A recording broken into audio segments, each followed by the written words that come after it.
l'éducation nationale aujourd'hui est truffée de socialistes et de communistes.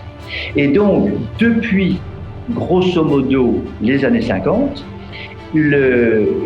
l'éducation nationale a entrepris intelligemment, par petits pas, une véritable révolution culturelle qui fait qu'aujourd'hui, les enfants qui sortent de l'éducation nationale, ceux qui arrivent à 18 ans, votent massivement à gauche, sont tous complètement écolo-bobos comme ce n'est pas possible, sont tous libertariens, sont complètement mondialistes, etc., etc. La lutte entre Trump et Biden était vraiment, et là je le dis, alors qu'il y a 20 ans j'avais du mal à dire cela, mais maintenant je le dis clairement, c'est la lutte du bien contre le mal.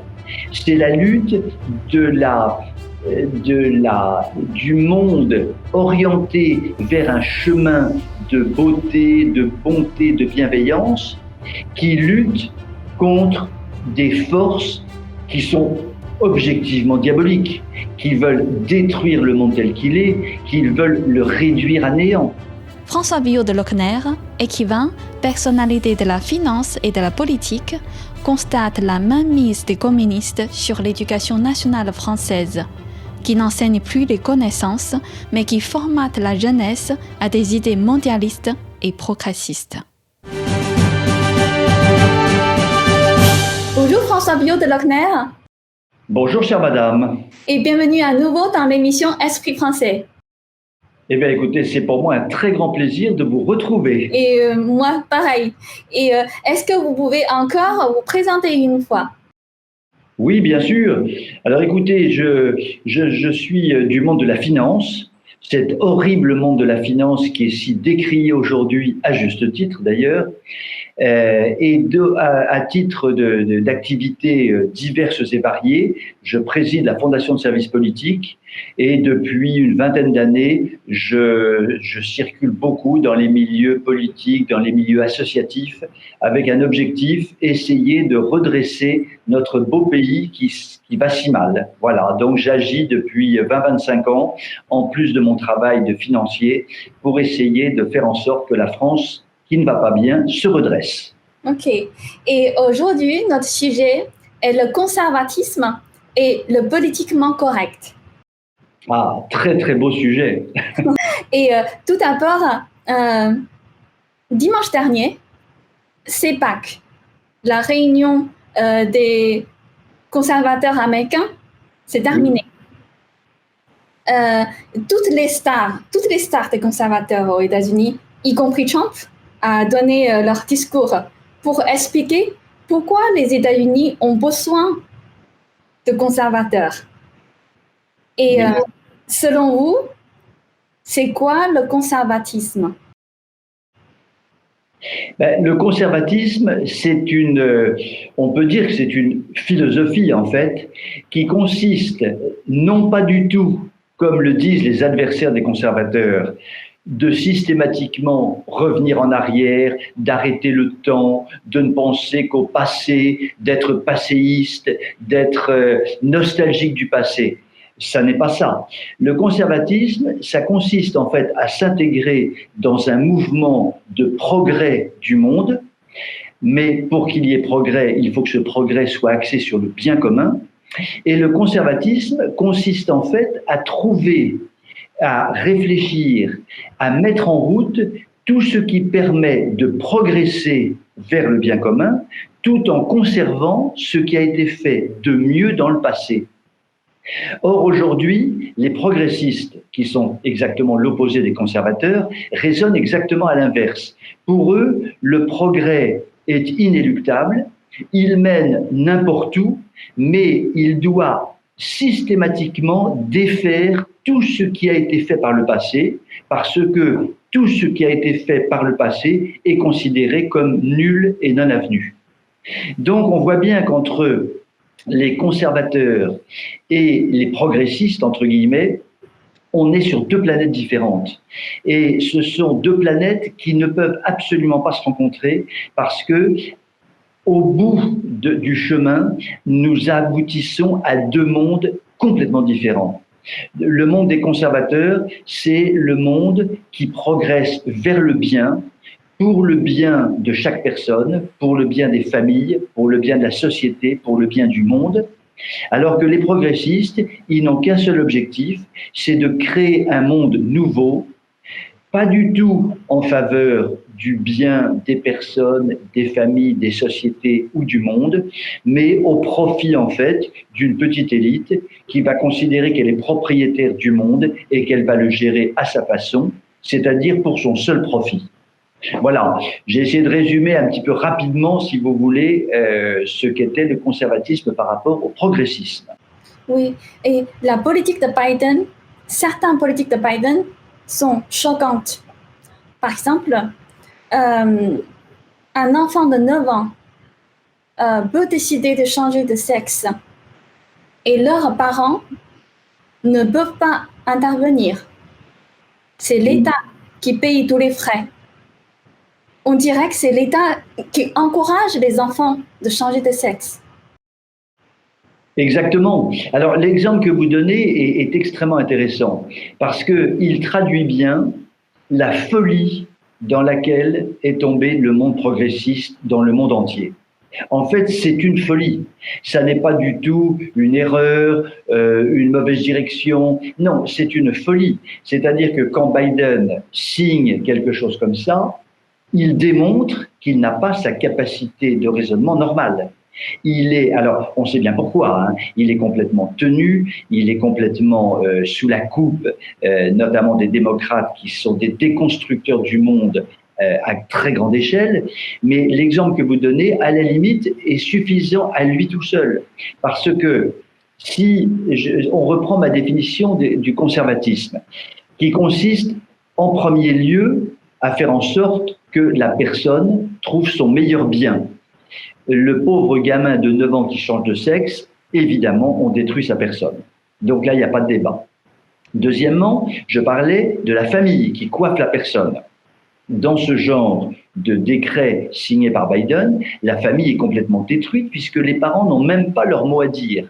Alors que l'enfant est en bas âge et doit évidemment être tutorisé par sa famille pendant encore des années. Cela détruit également la société parce que si les enfants de 9, 10, 11 ans commencent à faire leur loi sur la partie sexuelle, on est dans un délire absolu.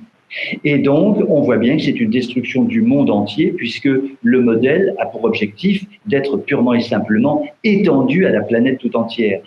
Donc, on voit bien par ce seul exemple que la lutte entre Trump et Biden était vraiment, et là je le dis, alors qu'il y a 20 ans j'avais du mal à dire cela, mais maintenant je le dis clairement, c'est la lutte du bien contre le mal. C'est la lutte du monde orienté vers un chemin de beauté, de bonté, de bienveillance, qui lutte contre des forces qui sont objectivement diaboliques, qui veulent détruire le monde tel qu'il est, qui veulent le réduire à néant. Donc, on est bien dans une lutte formidable, extraordinaire, exceptionnelle, entre les forces du bien et les forces du mal. Les conservateurs, globalement, représentent les forces du bien, et les progressistes, dont font partie évidemment les démocrates, mais il n'y a pas que des démocrates, parce qu'il y a des progressistes partout dans le monde, sont évidemment les représentants des forces du mal. Pour moi, il n'y a aucun doute possible aujourd'hui et il n'y a plus la possibilité de douter. C'est une évidence, il suffit simplement de faire une analyse scientifique de ce qui se passe depuis grosso modo un demi-siècle pour savoir qu'il n'y a même plus de débat possible. Donc en fait, selon vous, c'est pas seulement une attaque contre toutes les religions classiques, mais aussi contre l'humanité? Ben bien sûr, c'est une attaque contre l'humanité, parce que là encore, l'exemple que vous donnez est tellement symptomatique. Quand on commence à attaquer les enfants, c'est-à-dire ce qu'il y a de plus sacré en fait, les enfants, voilà, c'est comme ça, c'est ce qu'il y a de plus sacré. Et quand on commence à attaquer de cette façon-là le monde de l'enfance, on est évidemment dans un système de destruction du monde. Et regardez, je fais un parallèle avec tout ce qui s'est passé autour de la pédophilie. Parce que c'est très symptomatique. Les démocrates américains ont été fortement mêlés tout de même aux affaires de pédophilie depuis une trentaine d'années. L'affaire Epstein est une affaire absolument dramatique, c'est une affaire absolument catastrophique. Eh bien, les élites américaines, que faisaient-elles en fait? Eh bien, elles s'étaient mises d'accord entre elles autour d'un ignoble personnage dénommé Epstein. Elles s'étaient mises d'accord pour massacrer tout simplement des enfants de 12 ans, 13 ans, 14 ans. On est exactement dans le même registre. Ces enfants, ces jeunes filles étaient devenues des esclaves sexuels pour les élites américaines. Et Epstein avait construit un empire du vice tourné en fait sur la dégradation des enfants.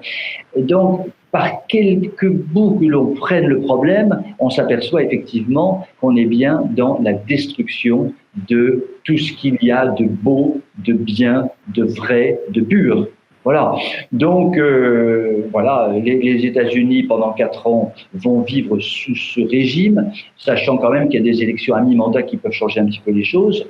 Trump a dit dimanche dernier qu'il repartait au combat et vraiment, je m'en réjouis profondément parce qu'il faut absolument que ceux qui sont vraiment des grands artisans du bien commun puissent effectivement reprendre le pouvoir aux États-Unis en 2024.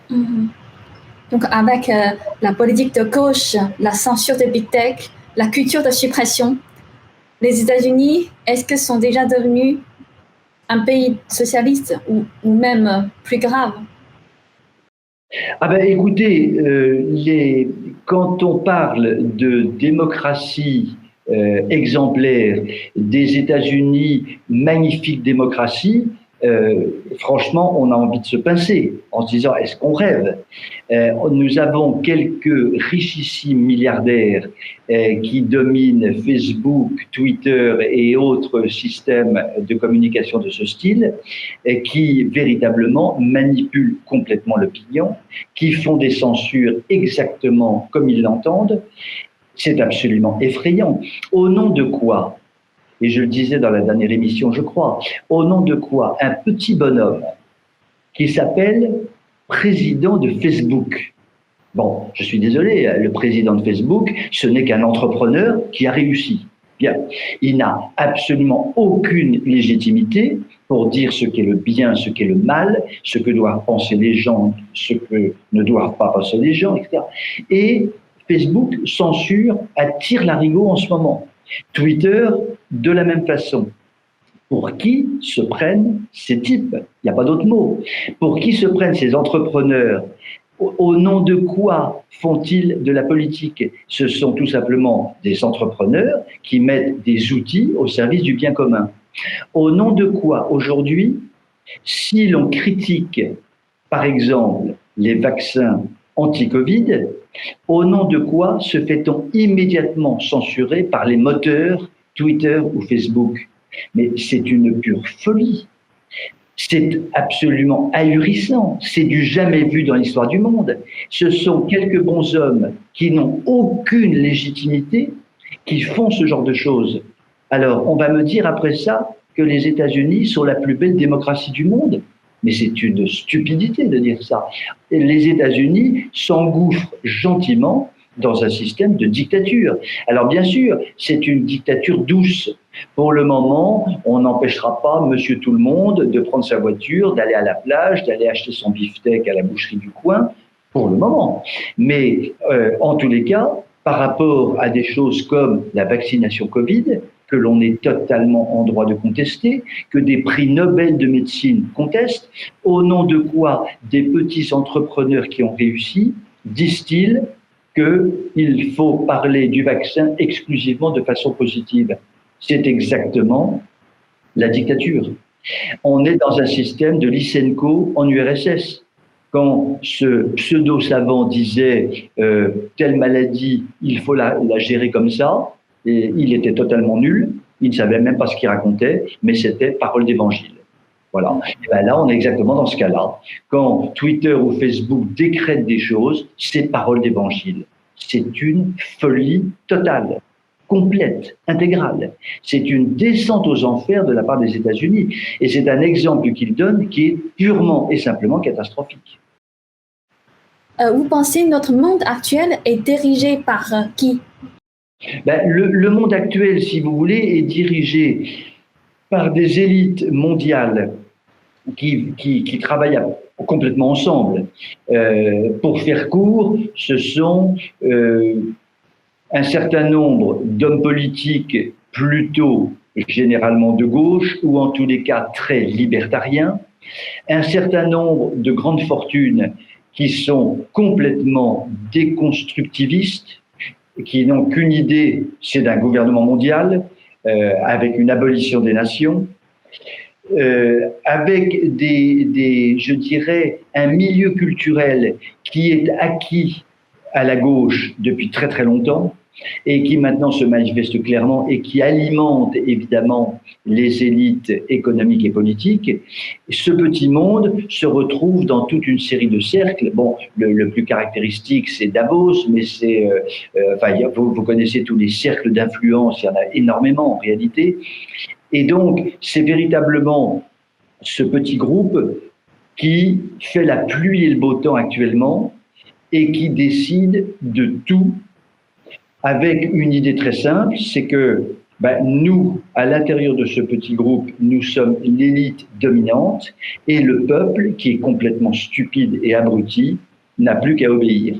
Donc en fait, en gros, cette petite caste, appelons ça une caste, qui détient absolument tous les leviers du pouvoir, les leviers politiques, les leviers économiques, les leviers culturels, les leviers médiatiques évidemment, et ça rentre à l'intérieur de tous ces différents leviers, en fait, ont toutes les possibilités de lessiver complètement le cerveau des personnes pour les transformer finalement en individus qui sont soit producteurs, soit consommateurs.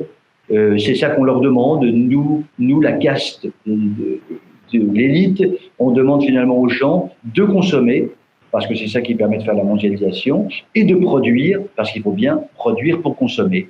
Et tout ça pour l'enrichissement de quelques-uns. Donc on voit bien qu'il y a vraiment un extraordinaire écart qui est en train de se créer entre des gens richissimes qui profitent de la mondialisation et une paupérisation de l'humanité dans son ensemble. Regardez par exemple en France, la paupérisation se développe à une vitesse extraordinaire. On est absolument dans le système mondialiste. Et le fait que la paupérisation se développe arrange les mondialistes parce que des sociétés paupérisées sont beaucoup plus facilement manipulables. On peut, nous les élites, leur donner quelques petites miettes de temps en temps. Du coup, ces gens qui sont pauvres seront contents, donc du coup, ils ne bougeront plus. Donc, on essaye aussi d'acheter de cette façon-là. Donc, on est dans un système totalement dévoyé. Voilà. Est-ce que vous pensez les élites de gauche mondialistes, est-ce que eux sont des victimes de l'idéologie marxiste communiste, ou ils ont conscience qu'il est en train de faire quelque chose de pervers? Je pense, si vous voulez, que là vous posez une question très fondamentale et qui mériterait un très très long débat. Il est sûr que si je prends par exemple le cas de la France, prenons un exemple très concret. Au XIXe siècle, les élites politiques, économiques ont été lessivées par des élites culturelles, par le monde intellectuel qui effectivement était marxiste avant l'heure, qui était très socialisant. Et en réalité, les élites politiques et économiques se sont endormies, je dirais sans grande conscience, en se disant, oui, finalement, ce que disent ces intellectuels, c'est pas complètement idiot, ça mérite réflexion. Alors, il y avait certes des gens qui s'opposaient à ça, notamment des gens conservateurs, justement, qui disaient, attendez, là, on commence à aller dans des chemins extrêmement dangereux. Mais finalement, globalement, ça se passait plutôt, je dirais, de façon souple, pour parler. Au XXe siècle, il y a eu un vrai basculement. C'est que ce que les idéologies développées par ces intellectuels de gauche en France, eh bien, ces idéologies se sont mises en place dans beaucoup de pays. Je pense évidemment déjà à la Russie qui est devenue l'URSS communiste. Et là, les intellectuels ont vu ce qui s'était passé, ont culpabilisé intérieurement, mais en fait n'ont absolument pas voulu changer de discours. Et en réalité, beaucoup d'intellectuels, la plupart des intellectuels de gauche, ont soutenu le régime soviétique pendant des dizaines d'années. Là, les élites politiques et économiques ont commencé quand même à ruer un peu dans les brancards en disant mais finalement là il y a un problème quand même. On est en train de justifier l'injustifiable. Et puis ensuite, la Chine est devenue communiste, l'Asie est devenue en partie communiste, etc. Il y a eu des guerres. Bon, on est arrivé véritablement à une exacerbation de la guerre entre le monde communiste et le monde dit non communiste. Et donc là, les yeux se sont ouverts pour un certain nombre d'élites politiques, économiques et culturelles. Mais fondamentalement, l'esprit en France est resté très axé à gauche. J'en ai un exemple caricatural, c'est ce qui vient de se passer dans la famille Kouchner, avec le livre de Camille Kouchner, qui a écrit donc un livre sur ce qui s'était passé dans sa famille avec donc de la pédophilie. Bien. Mais indépendamment du problème de la pédophilie, ce qui est fascinant dans le livre de Camille Kouchner, alors Camille Kouchner, c'est la fille d'un ministre. Kouchner, c'est le symbole de la gauche. C'est l'homme qui correspond exactement à tous les critères de gauche. Ce qui est extraordinaire dans ce livre, c'est que Camille Kouchner décrit en fait le milieu de gauche, un milieu totalement dévoyé, un milieu absolument aberrant qui dit, qui fait et qui pense n'importe comment, qui n'a aucune structure personnelle, aucune colonne vertébrale. Et par exemple, Camille Kouchner raconte que sa mère, qui n'avait que le mot liberté à la bouche, liberté, liberté, liberté gauchiste, liberté marxiste, quand elle était jeune, a fait un voyage à Cuba. Cuba, quand même, pays communiste, avec des goulags, avec des morts dans des camps de concentration, et n'a trouvé rien de mieux que de coucher avec Fidel Castro, avec un dictateur sanglant, avec un dictateur sanguinaire. Donc là, on voit bien qu'on est dans un véritable délire, et ces élites-là, honnêtement, n'ont même plus la notion de quoi que ce soit. Elles sont totalement lessivées, elles n'ont plus aucune structure personnelle les rendant intelligentes, aptes à comprendre les choses, aptes à se structurer. Et les élites françaises sont très, très liées à ce genre de comportement. Donc, pour répondre à votre question, il y a une énorme responsabilité des élites aujourd'hui, en France, des élites de gauche, et qui ont, pour certaines d'entre elles, viré vers un espèce de libertarisme, soi-disant apolitique, mondialiste. Donc, on a gommé le côté marxiste, mais en réalité, elles sont complètement marxistes sur le fond, sachant que le marxisme a évolué vers une espèce d'écologisme dictatorial qui finalement utilise les mêmes méthodes que le marxisme. Donc, toutes ces élites ne méritent pas vraiment qu'on leur tire un coup de chapeau, parce que ce sont des élites totalement déconstructrices, épouvantablement dangereuses pour la France, mais pour le monde entier en fait. Là, je faisais un zoom sur la France, mais nous pourrions faire le même raisonnement dans tous les grands pays occidentaux, hélas. Et M. Macron, le président Macron, dit dans une interview de 2017, il a dit « Je suis maoïste ». Il a aussi parlé de pratiquer une révolution culturelle dans de nombreux domaines. Oui. Quelle est la situation en France? Oui, c'est exactement ça. J'ai eu l'occasion de discuter depuis très longtemps avec la classe politique. Je suis complètement effaré par leur nullité culturelle. Ils ne savent rien. Ils n'ont jamais lu. Ils sont complètement dans le sens du vent.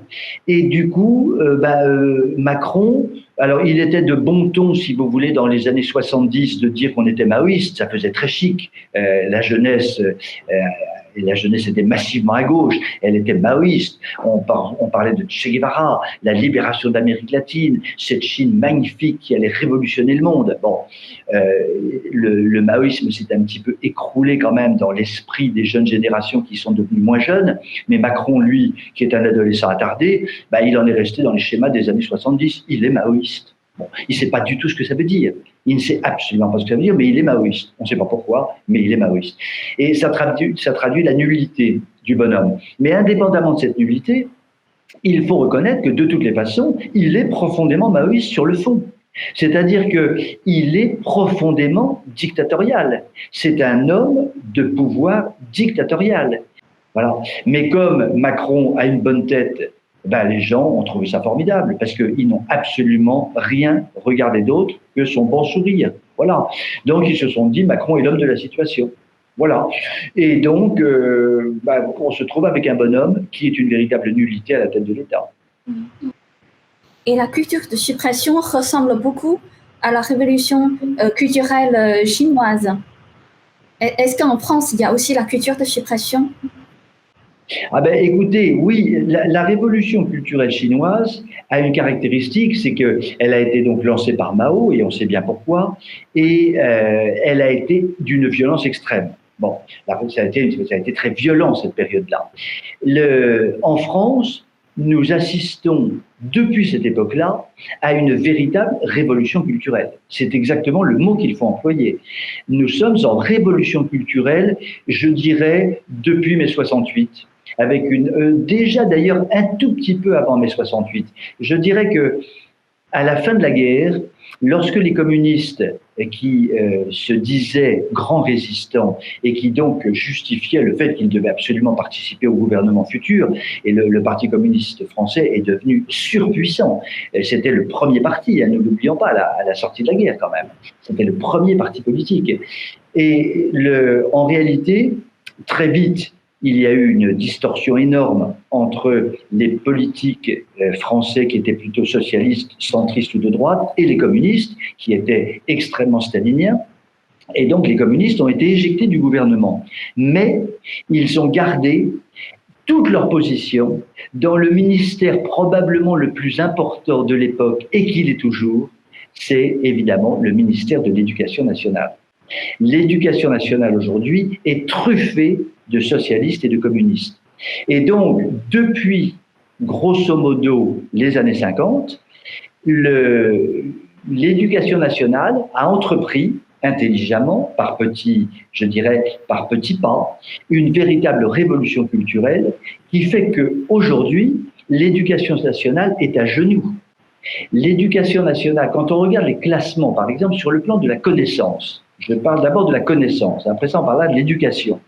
Sur le plan de la connaissance, au sortir de la guerre, nous étions vraiment la meilleure éducation nationale en France, ou l'instruction publique en tous les cas. Parce qu'on ne devrait pas appeler ça éducation nationale, ça devrait appeler ça instruction nationale. Bon. Mais appelons ça par le mot qui est employé. Donc, on était dans les 2-3 pays qui, objectivement, pouvaient être fiers d'une éducation nationale qui donnait de remarquables résultats en termes de connaissances. Aujourd'hui, nous sommes, selon les classements, 25e, 15e, 20e, 30e. Bon, on perd chaque année des classements. Voilà. L'éducation nationale n'apprend plus les connaissances. C'est une véritable catastrophe. C'est une descente aux enfers.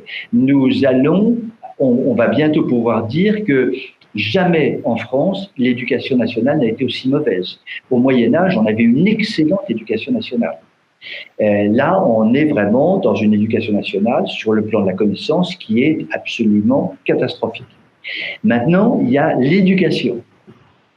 Normalement, l'instruction publique n'a pour but que d'instruire, c'est tout. Instruire, donner des connaissances, former les enfants par des connaissances.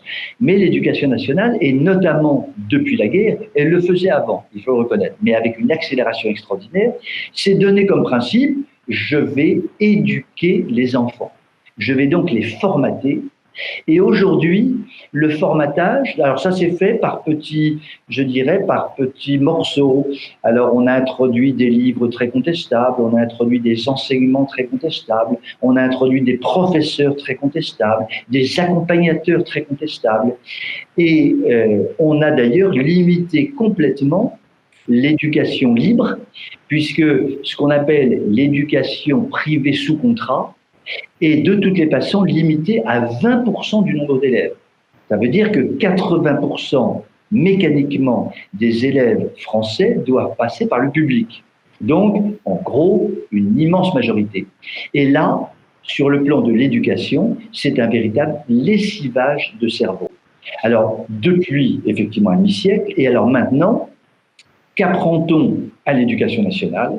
Quels sont les grands éléments d'éducation nationale? C'est, grosso modo, il faut être absolument de gauche, il faut être évidemment LGBT, antiraciste, anti-ceci, anti-cela. Il faut une liberté sexuelle totale pour les enfants et donc un formatage sexuel qui commence dès le plus jeune âge, etc., etc. On est dans un système, là aussi, totalement dictatorial. C'est une révolution culturelle. L'enfant est retiré complètement à sa famille, qui, devant cette espèce de tsunami, si vous voulez, qui engloutit les enfants, on a des parents qui n'osent plus. Ils n'osent plus parce que les enfants vont dire attends papa, attends maman, on m'a dit exactement le contraire à l'école, pas du tout, c'est ceci, c'est cela, et puis moi je me fais ma propre morale, je me fais ma propre religion, je me fais mes propres idées politiques. Donc aujourd'hui, évidemment, les enfants qui sortent de l'éducation nationale, ceux qui arrivent à 18 ans, votent massivement à gauche, sont tous complètement écolo-bobos comme c'est pas possible, sont tous libertariens, sont complètement mondialistes, etc., etc. Donc, tous les pavés de déconstruction qui sont lancés à la tête des familles se retrouvent au sein de l'éducation nationale, qui effectivement mène, a mené et va bientôt terminer, parce qu'on est presque en phase finale, une véritable, effectivement, révolution culturelle. Et c'est un agenda du communisme à long terme. Oui, c'est ça. C'est un espèce d'agenda du communisme à long terme. On a eu un ministre qui s'appelait Vincent Peillon, qui était un ministre de l'Éducation nationale de notre ami Hollande, le socialiste. Et Peillon, lui, alors, il avait un intérêt par rapport à Blanquer aujourd'hui, c'est que Peillon, il disait les choses comme il le pensait. Et comme il pensait que la victoire était au bout, en gros, au bout du chemin, il n'avait plus peur de dire les choses. Et donc Peillon avait dit, il avait fait un jour tout un discours sur la Révolution française, qui est en fait une révolution qui, sur le plan, par exemple, éducatif, a été une révolution culturelle.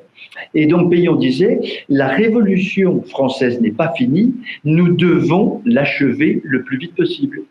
Il le disait carrément. Donc, en fait, cette révolution culturelle, venant de la Révolution française, eh bien, pour Peillon, on était presque au bout du chemin. Je dirais, encore un effort, monsieur le bourreau, et on y sera. Et donc, effectivement, l'agenda, c'est que cette révolution se termine le plus vite possible. À cet égard, d'ailleurs, je suis très inquiet parce que Blanquer fait exactement la même chose que tous les marxistes, communistes qui sont à l'éducation nationale, mais il a une image conservatrice qui est complètement fausse, totalement fausse. Il est complètement dans le système de la déconstruction et il fait passer des choses discrètement, intelligemment.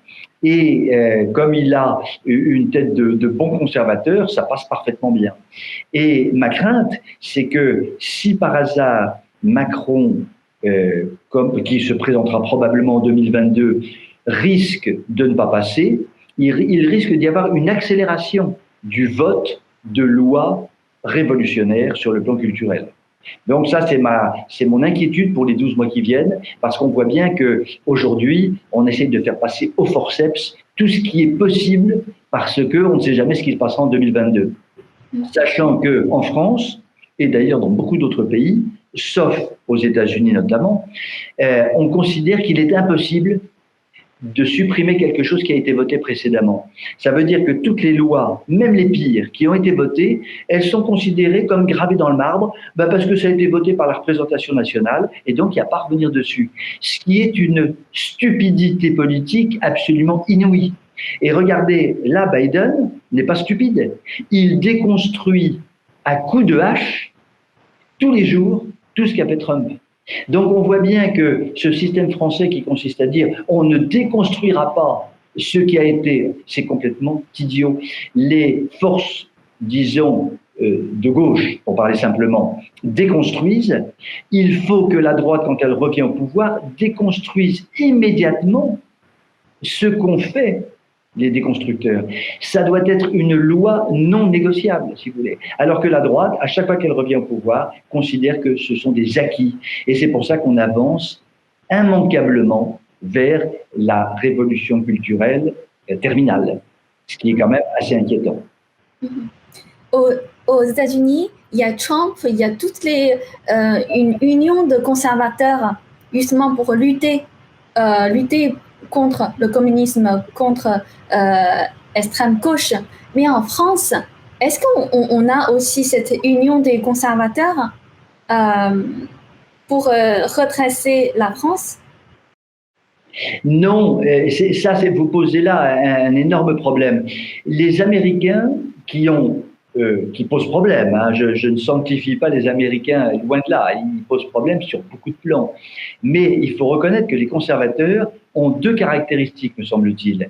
D'une part, ils ont effectivement une absence complète de complexe par rapport justement à une union. Ce sont des gens qui s'unissent assez facilement parce que ils ont la notion du bien commun qui est vraiment ancrée chez eux, et donc à partir du moment où l'idée est de faire du bien commun et non pas du mal commun, eh ben on va s'unir. Donc ça, c'est une première chose. La deuxième chose, c'est qu'ils sont décomplexés.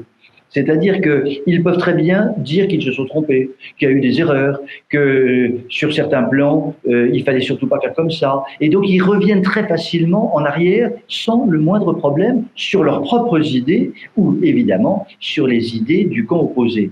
Et c'est pour ça que si Trump revenait au pouvoir en 2024, il déconstruira tout ce qu'a fait Biden dans le domaine de la déconstruction.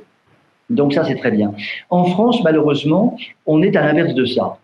La première chose, c'est qu'on est complètement dans des querelles de chapelle. C'est-à-dire que on est dans une logique où, oui, mais si tel parti de droite dit ça, moi, ça me va pas très bien, donc je vais rester dans ma tour d'ivoire, je ne vais pas. Bon. Et ça, c'est absolument mortel, parce que du coup, on ouvre à chaque fois le tapis rouge, on déroule le tapis rouge pour la gauche. Et puis la deuxième chose, et ça c'est tragique, c'est que la droite est complètement complexée par la gauche. Vous verrez très rarement dans le personnel politique de la droite de gouvernement, vous verrez très, très rarement des gens dire le marxisme est une véritable catastrophe, ce qu'a fait la gauche est absolument catastrophique, il faut absolument changer de direction radicalement. Non, il y aura toujours une bonne intention. Oui, il faut réformer ça parce que ce serait quand même mieux que ça se passe différemment, etc. Vous voyez, du coup, il n'y a pas, je dirais, une force de conviction. Il y a une personne qui a cassé un petit peu ce code de la droite, ça a été Sarkozy en 2007, où il a eu des mots très, très, très forts sur mai 68 et la catastrophe de mai 68, etc. Le seul problème de Sarkozy, c'est que le lendemain de son élection, et je pèse mes mots, à l'époque, j'étais très très lié au parti de Sarkozy et je voyais beaucoup de ses dirigeants. Le lendemain, Sarkozy expliquait que surtout la chose la plus importante, c'était de faire une alliance à gauche. C'est-à-dire qu'il avait complètement enfumé la droite, alors que depuis le départ, du démarrage de sa campagne, il voulait être élu pour en fait s'allier avec la gauche, pour en fait faire passer des idées communes et pour en réalité faire une politique qui n'était absolument pas une politique conservatrice. Et d'ailleurs, on l'a bien vu sur l'éducation nationale, simplement sur cet exemple, il a complètement validé tout ce qui avait été fait par l'éducation nationale depuis 50 ans, et il a même aggravé les choses. Il a introduit le gender, la théorie du gender, obligatoire dans les écoles. Obligation de parler du gender dans les écoles. Le gender qui est une pure folie gauchiste, qui est une pure folie libertariste. Donc, Sarkozy, franchement, s'est moqué du monde, c'est tout. Et quand je vois des conservateurs aujourd'hui qui osent dire qu'il pourrait être l'homme de la situation, mais c'est une aberration. Se rendent-ils compte de ce qu'a fait Sarkozy pendant 5 ans? Ont-ils analysé son bilan? Il faut quand même être un peu scientifique dans la vie, un peu analytique, un peu sérieux, un peu intelligent. Voilà, ça me fait plaisir de temps en temps de me lâcher un peu sur la vie, ça me fait plaisir. Mais du coup, comment vous voyez sur le plan politique en France pour l'élection 2022? Écoutez, sur 2022, on a toute une série de points d'interrogation. On est évidemment un tout petit peu loin de l'élection, mais on s'en rapproche, c'est dans un an, hein, donc ça va très vite venir. On voit bien que, en gros, il y a plusieurs pavés, si vous voulez. Si je commence par l'extrême gauche, il y a le pavé des écolos. Bon, les écolos libertariens, les écolos bobos, les écolos dictatoriaux, ils forment un espèce de groupe informel qui n'est absolument pas cohérent. Là, entre eux, ils se haïssent en général, donc voilà. Mais ils représentent probablement quand même un 6e de l'électorat, donc ça n'est pas rien. Ensuite, il y a les socialistes qui sont tombés dans la trappe pour le moment. Bon, vont-ils arriver à s'en sortir? J'ai un petit peu de mal à le croire. Et puis ensuite, il y a tout le gros pavé, si je puis dire, qui va du centre-gauche jusqu'au centre-droit. C'est un peu le marais, si vous voulez. C'est ce qu'on appelait autrefois le marais. Ce marais-là, il est très, très malléable. Il est très malléable parce que ce marais-là n'a aucune conviction. C'est un espèce de marécage dans lequel chacun tripatouille, en général à son plus grand profit, pour le plus grand profit de son parti, pour avoir des ministres, pour avoir des députés. Donc, c'est le mélange Macron et les Républicains. Voilà. Et là, il y a un flou absolument complet sur ce marais. On ne sait pas ce qu'il veut. On sait que s'il veut, il ne fera pas après l'élection. Donc, on sait que là, il y a un énorme danger, une fois de plus, de capter par une politique de communication des voix et éventuellement de se faire élire et de continuer la déconstruction générale.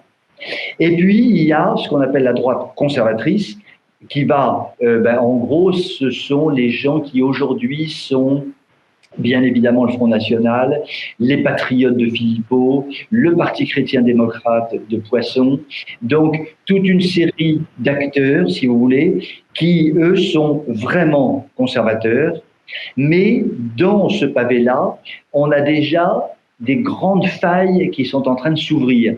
Par exemple, le Front National aujourd'hui, si vous examinez scientifiquement ce que dit Marine Le Pen, et là, je parle vraiment sérieusement, c'est pour ça que je dis scientifiquement et non pas émotionnellement. Moi, je me fiche qu'elle soit blonde, brune, qu'elle ait des yeux verts ou gris. Je parle de ce qu'elle dit vraiment par rapport à ce qu'elle disait il y a 5 ans, par rapport à ce qu'elle disait il y a 10 ans. Il n'y a que ça qui m'intéresse. Et force est de constater que le Front National est en train d'abandonner des pans entiers de ce qui fait le vrai conservatisme. On en a eu l'exemple par plusieurs choses qui se sont passées, son dialogue avec Darmanin, qui a été un peu surréaliste quand même, ou des déclarations qu'elle a faites. On s'aperçoit que l'islam ne pose plus trop de problèmes, que l'immigration, il y a l'espace Schengen, ma foi, il existe, voilà. Que l'Europe, oui, l'Europe, elle existe, donc finalement, elle existe, etc., etc. Que l'insécurité, oui, alors là, elle est un petit peu plus ferme, mais parce que quand on voit ce qui se passe, on ne peut pas dire quand même que ça se passe très très bien sur le plan de la sécurité en France en ce moment. Donc on voit que si j'essaie d'analyser scientifiquement le discours de Marine Le Pen, ce serait grosso modo le discours des gaullistes dans les années 90. Voilà. En gros, c'est un peu le programme un peu mollasson de ce qui était à l'époque le RPR, qui était quand même beaucoup plus mou qu'on ne le dit, pardon. Voilà. Donc, on voit bien que Marine Le Pen, en ce moment, joue un jeu, d'ailleurs, que les conservateurs ne comprennent pas. On voit bien qu'elle est très critiquée aujourd'hui dans le clan des conservateurs. Donc, pour répondre après ce petit panorama à votre question, moi, je pense que il faudrait l'émergence d'une personnalité d'exception. Je crois que c'est véritablement ça qui pourrait sauver l'élection de 2022. Parce que si on prend Marine Le Pen, on dit oui, elle sera au second tour, elle pourrait même gagner l'élection. Je n'y crois pas une seconde. Je n'y crois pas une seconde, parce que le fameux marais centriste dont je parlais tout à l'heure ne votera à l'évidence jamais pour Marine Le Pen. Oui, quelques éléments éparses, bien sûr, mais majoritairement, ils ne voteront pas pour elle. Donc, ce marais, s'il y avait un second tour Macron-Le Pen, ce marais votera Macron, massivement. Donc, Marine Le Pen fera peut-être un très bon score. Elle ira peut-être à 45%, mais elle ne sera pas présidente de la République. Donc, je ne vois malheureusement qu'une solution, enfin malheureusement ou heureusement d'ailleurs, c'est l'émergence d'une personnalité extrêmement forte. On parle de Zemmour. Zemmour est sur toutes les lèvres. Il faut reconnaître que Zemmour a toutes les qualités pour être un excellent président de la République. Par rapport à ce que je décrivais tout à l'heure sur la nullité de Macron, c'est l'anti-Macron. Il a une culture absolument phénoménale, c'est un débatteur d'exception, il n'a peur strictement de rien, il est capable de rassembler sur quelques idées communes. Personnellement, je trouve que c'est un homme d'exception. Je pense que Trump était un homme d'exception, est un homme d'exception et reviendra dans la vie politique. Je pense que Zemmour l'est vraiment. Donc, est-ce que ce sera lui, est-ce que ce sera un autre, est-ce que ce sera quelqu'un aujourd'hui de moins connu que Zemmour, mais qui tout d'un coup émergera par Internet, parce que on peut lancer quelqu'un en quelques mois par Internet. Il n'y a pas du tout le délai qu'on avait autrefois, où effectivement pour lancer une campagne, il fallait s'y prendre 5 ans à l'avance, parce que effectivement les médias étaient ce qu'ils étaient, c'est-à-dire infiniment moins réactifs. Là, des médias très réactifs comme Internet permettent effectivement de lancer quelqu'un qui aurait toutes les qualités pour être un redresseur de notre pays qui s'écroule. Et moi, j'ai pensé à vous. Est-ce que c'est possible que vous participez à l'élection? Alors là, chère madame, je suis extrêmement flatté. D'ailleurs, je me gonfle d'orgueil. Non, vraiment. Non, mais alors, voyez-vous, vraiment, et je le dis en toute humilité, je n'ai strictement rien d'exceptionnel. Je pense qu'il faut vraiment quelqu'un d'exception, quelqu'un qui soit au-dessus de la moyenne. Je pense qu'il faut pas des gens bien sympathiques, qui ont de bonnes idées, qui peuvent effectivement rassembler un petit peu, mais qui finalement n'ont pas une carrure. Il faut une véritable carrure. Je crois que quelqu'un comme Zemmour, quelqu'un comme éventuellement Marion Maréchal, ce sont des gens qui ont des véritables carrures, si vous voulez. Alors Marion Maréchal dit qu'elle est beaucoup trop jeune, c'est peut-être pas faux. Zemmour, lui, il a une 60aine d'années, il a une grande expérience, il connaît un monde fou, il sait manier les médias comme il le faut. À titre personnel, je vous le dis franchement, ça ne me ferait absolument pas peur de me lancer dans la bataille. Franchement, ça ne me ferait pas du tout peur. Je le ferais, je n'ai aucun complexe, j'ai mon passé derrière moi, voilà, donc je n'aurais aucun complexe. En revanche, je n'ai pas toutes les caractéristiques, loin de là, qui permettent de faire effectivement un score de 51% aux élections de 2022. Voilà. Donc, en revanche, je suis très à l'affût, je regarde énormément, j'ai quand même un réseau, si vous voulez, et j'essaie de voir. Pour le moment, je reconnais qu'on est un petit peu loin de l'élection pour faire sortir brutalement quelqu'un. Mais si je sens qu'il y a une possibilité d'avoir une vraie personnalité, dotée d'une vraie colonne vertébrale, et qui veut, comme Trump, faire un redressement qui consiste en fait à casser tout ce qui est fait depuis un demi-siècle ou plus, je suivrai cette personne-là avec un enthousiasme évident.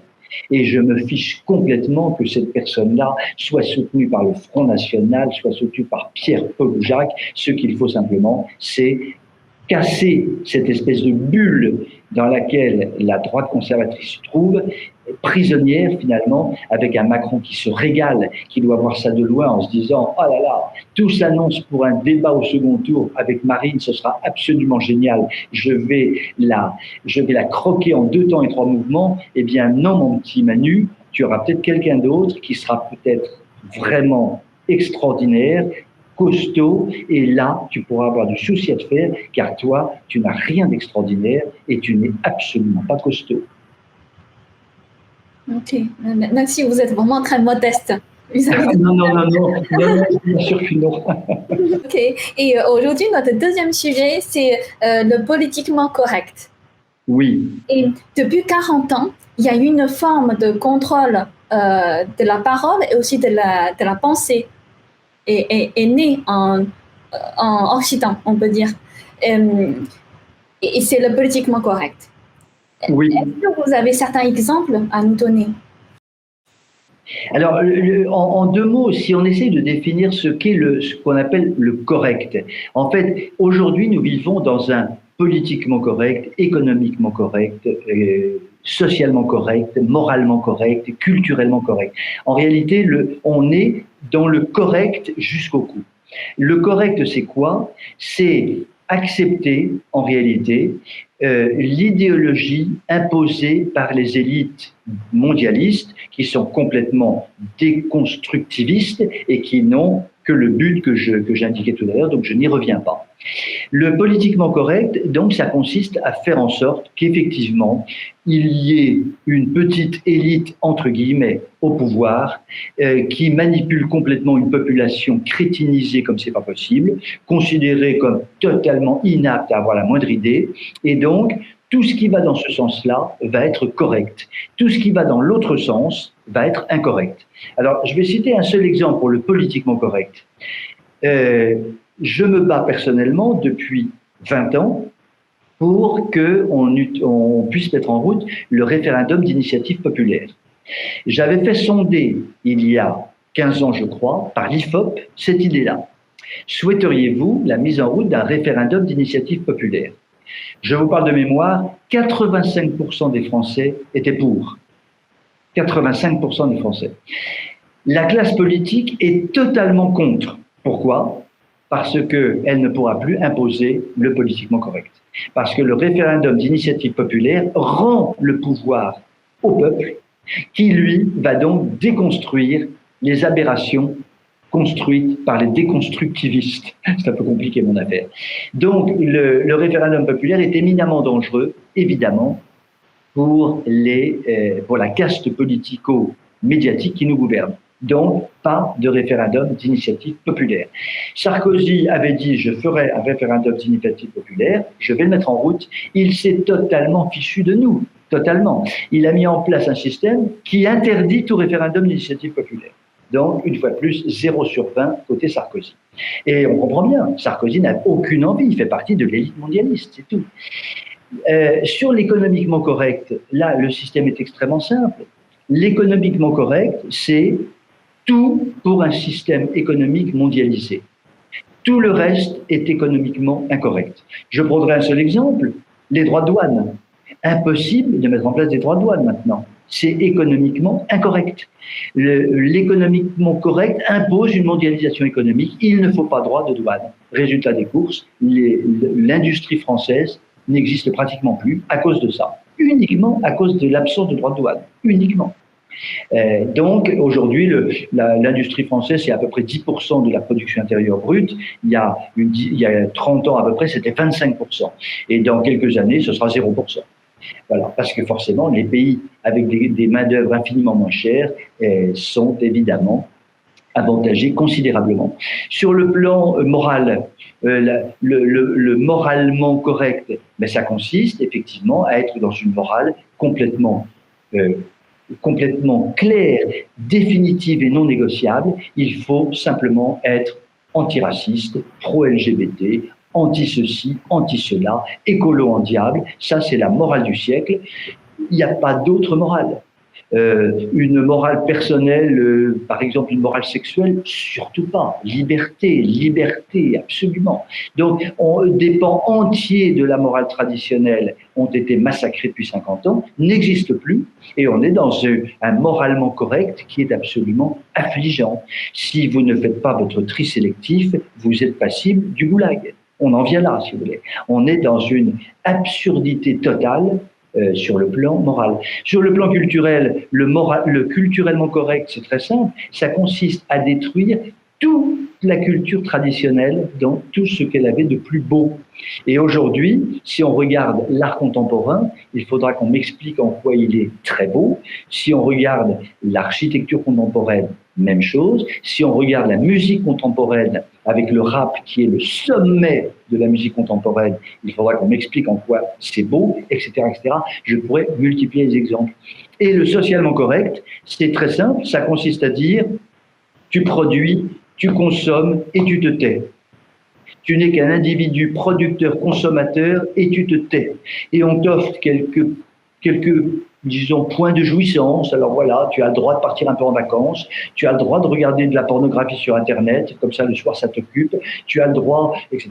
Donc c'est le socialement correct dans toute son horreur, c'est-à-dire qu'on détruit purement et simplement la personne. Il n'y a absolument plus la société telle qu'elle pouvait exister avec, je dirais, ce magnifique mouvement de la société qui vit en fait vraiment parce qu'on se côtoie, parce que l'on se respecte, parce que l'on se serre la main, parce que l'on se connaît. Là, c'est fini tout ça. Non, jouissance individuelle. Socialement, c'est ça que l'on veut. La jouissance individuelle et surtout pas je dirais, une beauté sociale. Voilà, donc vous voyez, je vous ai donné 5 exemples. Donc le politiquement correct, c'est un peu la cerise sur le gâteau. Ça recouvre tout ça, tout simplement. Et on en meurt tout simplement. Mais comme vous avez dit au début de notre interview, on est dans une bataille entre le bien et le mal. Et le mal est déguisé en bien. Comme vous dites, politiquement correct. C'est en vrai sous le nom, sous l'étiquette correcte. Il remplace les normes morales par les normes politiques déviées. Oui, exactement. Vous soulignez, c'est ce qu'on appelle l'inversion des valeurs, exactement.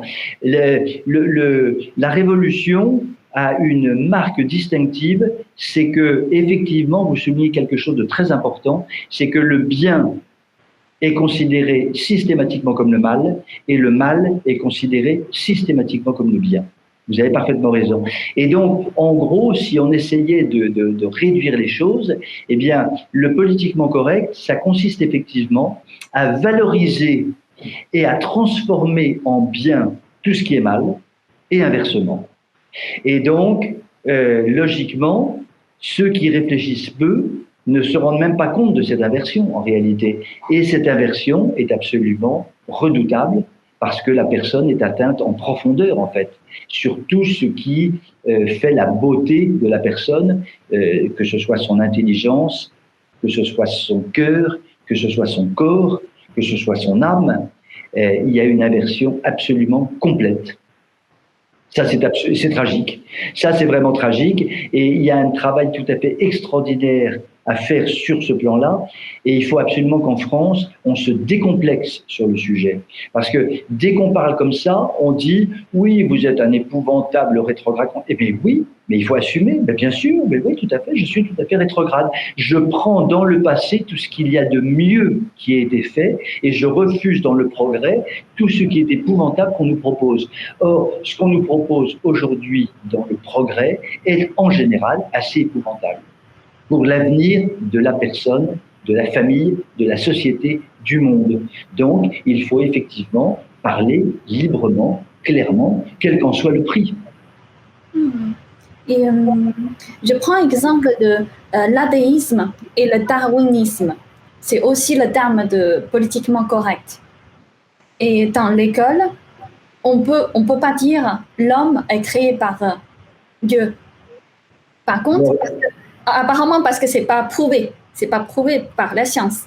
Mais on peut dire, on accepte darwinisme, on accepte l'homme est bien d'un singe. C'était pas prouvé non plus. Oui, alors vous posez une question tout à fait fondamentale. Effectivement, les forces du mal, appelons-les comme ça, ont un objectif évidemment prioritaire, c'est de dire que Dieu, en fait, c'est l'homme. L'homme devient Dieu. Donc Dieu, le Dieu des chrétiens, le Dieu des musulmans n'a jamais existé. Le seul Dieu qui compte, c'est l'homme. Alors, sur un plan scientifique, le problème des darwinistes, c'est que, supposons qu'ils aient raison, ce qui est évidemment faux, je ne suis absolument pas darwiniste et je pense que Darwin a fait beaucoup de mal, c'est qu'il y a un moment donné où même si on dessine du singe, et même si, il y a un moment donné où, mais qui a créé le singe? Et les scientifiques sur ce sujet-là butent toujours et reculent les limites indéfiniment avec des théories totalement fumeuses, avec ces théories sur le grand vide qui aurait tout d'un coup généré une explosion. Enfin, on est dans un délire complet. C'est plus de la science, c'est de la croyance à l'état pur. Donc là, en réalité, si vous voulez, par exemple pour des chrétiens, entre des scientifiques athées qui expliquent que la création s'est faite par une explosion à l'intérieur d'un grand vide, mais qui a créé le grand vide et qui a fait l'explosion. Bon, ça ne rime strictement à rien. Et puis, des chrétiens qui disent, nous, on a vu quand même quelqu'un il y a 2000 ans qui s'appelait Jésus-Christ, qui a fait des miracles qu'on peut attester, et puis depuis 20 siècles, il s'est quand même passé des tas de choses que l'on peut attester, des tas de choses très concrètes, il y a un gouffre, si vous voulez. Les scientifiques, objectivement, ce sont les chrétiens, et pas ceux qui se disent scientifiques athées et qui bâtissent des théories complètement stupides. Regardez, l'exemple stupide des faux scientifiques, c'est sur le gender. Bon, on a expliqué de bout en bout que le gender était une théorie scientifique. Et maintenant, on sait que c'est une théorie totalement inventée. Il n'y a rien de scientifique dans le gender. Ceux qui se disaient scientifiques du gender, eux-mêmes culpabilisent et demandent pardon. Alors, si eux-mêmes culpabilisent et demandent pardon, nous, on peut penser quand même que c'était effectivement une aberration. Et donc, le phénomène que vous décrivez, qui consiste à dire, effectivement, il n'y a pas de Dieu qui a créé l'homme, mais l'homme est Dieu, c'est absolument tragique, parce qu'effectivement, à ce moment-là, l'homme devient l'aboutissement de tout. Et comme il est l'aboutissement de tout, comme il est Dieu, il a tous les droits, il a tous les pouvoirs, tout est possible et tout est permis. Mais le problème, c'est que les écologistes disent exactement le contraire. Et les écologistes scientifiques, qui sont absolument athées, expliquent que l'homme est nuisible. Alors il faut savoir, si vous voulez, on ne sait plus du tout. Est-ce que l'homme est Dieu et donc fait ce qu'il veut, ou est-ce que, comme disent les écolos, il vaudrait mieux qu'il n'y ait pas d'homme sur Terre parce qu'on abîme la planète, qui est la déesse Terre. Donc, vous voyez, on n'a pas le temps de développer tout ça, évidemment, dans cette courte émission, mais on voit bien que nous sommes dans un véritable délire pseudo-scientifique, qui n'a de scientifique que le nom, en fait. Et donc, moi, à titre personnel, je suis effectivement catholique. Pour moi, il n'y a pas de débat. C'est bien Dieu qui a créé le monde. Il en a donné, je dirais, des preuves scientifiques autant qu'on en veut, indépendamment du fait que, de toutes les façons, la foi n'est pas que scientifique, mais c'est la foi et la raison. Et je pense que les papes ont raison de dire que les deux marchent ensemble. La raison supérieure fait qu'on aboutit assez nécessairement à une véritable foi, à une croyance en Dieu qui effectivement a créé le monde. Le monde n'a pas pu être créé de rien par un coup de baguette magique. Et même dans certaines églises, il y a des prêtres qui sont acceptés la théorie de l'évolutionnisme. Il est dit que le Dieu n'est pas créé l'homme d'un coup. Petit à petit, il crée l'homme. C'est-à-dire, même cette idéologie de communistes ou socialistes sont infiltrés dans l'Église. C'est ça? Est-ce que vous avez observé ça? Ah oui, de toutes les façons, là vous soulignez, alors vous ouvrez un autre point important que je n'avais pas du tout abordé, mais si je prends par exemple aujourd'hui l'Église catholique, il est connu et reconnu qu'elle est infiltrée par l'extérieur Et notamment, les communistes ont infiltré l'Église catholique depuis un demi-siècle. Ça, c'est une évidence. On en a des preuves, on le sait. Ça n'est pas très brillant, mais c'est comme ça. Et donc, il y a à l'intérieur de l'Église des forces de destruction qui sont probablement tout à fait en phase avec tout ce qui est déconstructeurs dans le monde aujourd'hui, notamment LGBT, notamment tous ces mouvements considérables d'écologie, etc., etc. Ça, on voit bien qu'aujourd'hui, malheureusement, l'Église est complètement infestée, complètement prise en main par des lobbies à l'intérieur de l'Église, hein, ce n'est pas des lobbies extérieurs, à l'intérieur de l'Église, qui veulent orienter l'Église dans un sens extrêmement précis. C'est très, très préoccupant. C'est très préoccupant. Les positions du pape François sur l'écologie sont franchement assez aberrantes. Là, il faut le dire clairement. Ses positions sur les immigrations sont franchement complètement aberrantes. Et sont des outils de déconstruction, notamment des nations occidentales. Parce que si le pape dit que tout migrant est chez lui n'importe où, eh bien, comme on est de tradition catholique, même si ça s'oublie en France, on a beaucoup de mal à dire le contraire. Moi, quand je dis le contraire, les gens me disent « Mais qui êtes-vous? Pour qui vous prenez-vous? Vous pensez-vous supérieur au pape ?» L'autre jour, je discutais avec une infirmière complètement à gauche et elle me disait spontanément, on parlait de religion, là, très, très, très aimablement et amicalement, et je lui dis, mais vous êtes catholique ou pas? Elle me dit, non, non, pas du tout, je suis même très hostile à l'Église catholique, je ne la supporte pas, mais il y a quelqu'un qui est exceptionnel, c'est le pape François, c'est un pape révolutionnaire, il va révolutionner l'Église. Donc, vous voyez, on voit bien que l'Église, elle aussi, a envie de faire sa révolution, mais quelle révolution? Et dans quelle direction? C'est épouvantablement dangereux. Qu'une infirmière de 30 ans dise ça. Ça veut dire que le Vatican fait des erreurs considérables en termes de stratégie, en termes de conseils que le Vatican peut donner aux nations, etc., etc. Le Vatican, quand il dit des choses comme ça, plane dans un monde irréel, dans un monde qui n'existe pas, et donc c'est très très dangereux, extrêmement dangereux. Et d'après vous, c'est quoi la racine et le but final du politiquement correct? On en revient un petit peu au début de l'émission, si vous voulez. Pour moi, la racine du politiquement correct, c'est de détruire véritablement toutes ces sociétés patriarcales, traditionnelles, fondées sur des valeurs, fondées sur la religion, fondées sur le respect des personnes. Donc, le but est de les détruire intégralement. Et le bout du chemin, c'est la création la transformation, des personnes en individus lessivés par le cerveau, n'ayant plus véritablement de capacité de réflexion, mais des individus qui seront des bons producteurs bien soumis, des bons consommateurs bien soumis, au profit d'une élite mondialisée qui s'enrichira. Je pense que c'est vraiment ça, et ça implique effectivement une destruction radicale du monde traditionnel tel qu'il existe aujourd'hui, encore, même si ce monde traditionnel s'amenuise évidemment d'année en année. Et dans la culture traditionnelle chinoise, on considère que la pandémie est liée à la chute de la moralité. Et dans la Bible, on considère la pandémie. Est-ce qu'on considère la pandémie une punition de Dieu pour les personnes qui ont trahi Dieu? Est-ce que vous pensez tout ce qu'on a vécu, tout ce qu'on a subi maintenant est une alerte du ciel?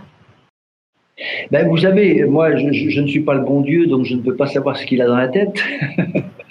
Ce que je sais tout de même, c'est que nous avons depuis un siècle à peu près des apparitions de la Sainte Vierge.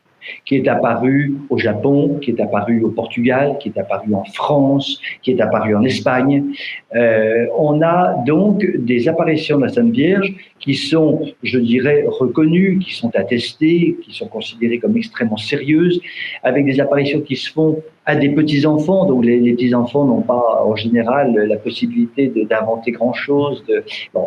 Et de façon récurrente, la Sainte Vierge dit très clairement, elle ne le dit pas exactement comme je vais le dire, mais c'est à peu près ça, elle dit le monde va extrêmement mal, repentez-vous et faites pénitence parce que je retiens le bras de mon fils, mais il y a un moment où je n'arriverai peut-être plus à retenir le bras de mon fils.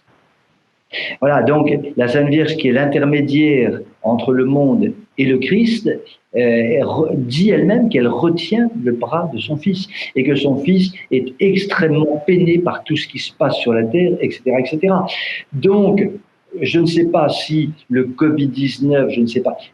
Ce que je constate simplement, c'est que la Sainte Vierge dit de façon récurrente un certain nombre de choses qui sont objectivement, je dirais, attestées et presque scientifiquement attestées. Et je constate simplement qu'aujourd'hui, le monde va épouvantablement mal et que le Covid s'abat sur le monde entier. Et on a l'impression effectivement que le ciel, de temps en temps, a envie d'envoyer des signaux, parce que ça va mal quand même. Si vous voulez, quand on sait qu'aujourd'hui, on a 42 millions d'avortements par an dans le monde, 42 millions, c'est-à-dire qu'on a un pays de 42 millions d'habitants qui disparaît chaque année par l'avortement. Il est sûr que ça ne doit pas faire plaisir aux puissances du ciel. Ça, c'est sûr. Et avant de conclure notre interview, et quel est votre message pour les personnes qui croient encore qu'il y a un chemin pour l'homme de retourner au ciel? Alors, pour les gens qui sont chrétiens, c'est évidemment de continuer à prier, évidemment. Ça, la prière est essentielle. Le monde chrétien, la meilleure arme pour le monde chrétien, c'est la prière. Mais ça n'est pas suffisant. La prière doit s'accompagner d'une action au quotidien. Nous sommes dans une guerre totale et on ne peut pas se tourner les pouces, si vous voulez, et se dire, bon, moi, je prie très bien, matin, midi et soir, je suis catholique, je vais à la messe 3 fois par semaine. C'est très bien, il faut le faire, magnifique. Mais ça n'est pas suffisant. Je pense qu'il faut aussi être dans une position de véritable action de résistance quotidienne. Et chacun peut résister quotidiennement. Chacun à son niveau. Il peut y avoir des tout petits gestes de résistance quotidienne comme de très grands gestes de résistance quotidienne. Et il est sûr que quand on a accès aux médias, quand on a accès à la classe politique, à la classe économique, c'est plus facile de faire des grandes choses. Mais il y a aussi tous les petits actes de résistance quotidiens qu'il faut absolument faire tous les jours. Quand il y a une chose qui ne va pas, on écrit une lettre, on envoie un mail, on prévient un ami, on fait un acte de résistance par jour. Voilà. On peut vraiment faire beaucoup de choses et c'est ça qui nous permet de tenir debout. Parce que si on se laisse complètement ensevelir par la vague, on va devenir complètement dépressif. Donc ça n'est pas quand même un très beau projet de se dire qu'on va devenir dépressif. Merci beaucoup François Villot. Eh bien, je vous en prie, cher ami. Alors, François Villot de Lochner, vous avez évidemment écorché mon nom. Donc, comment voulez-vous que les gens votent pour moi si je n'ai pas le bon nom? François, merci beaucoup, François Villot de Lochner. Merci beaucoup, cher ami, et j'espère à très bientôt.